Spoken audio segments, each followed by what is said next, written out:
ওমর রাদিয়াল্লাহু তাআলা আনহু জুমার খুতবা দিচ্ছিলেন। সাধারণ একজন মানুষ দাঁড়িয়ে বললেন, খলিফাতুল মুসলিমিন, ইয়ামেন থেকে কাপড় এসেছিল, সেই কাপড়টা আমরাও পেয়েছি, আপনিও পেয়েছেন, কিন্তু আমাদের কাপড়ের জুব্বার ঝুল এত বড় হয় নাই, কিন্তু আপনার জুব্বার ঝুল এত বড় হয়েছে কেন? এই প্রশ্নের জবাব আগে দিন, তারপরে আপনি খুতবা দিন। বলুন সুবহানাল্লাহ।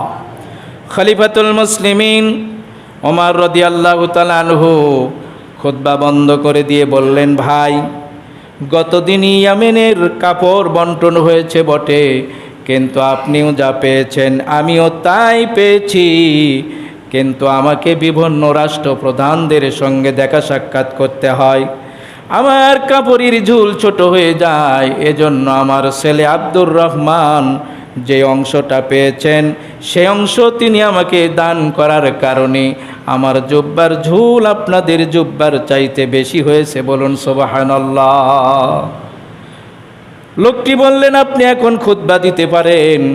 হযরতে হুসাইন রাদিয়াল্লাহু তাআলা আনহু দেখলেন, রাজার ছেলে যদি রাজা হয়ে যায় তাহলে মানুষের এই বাক স্বাধীনতাগুলো থাকবে না।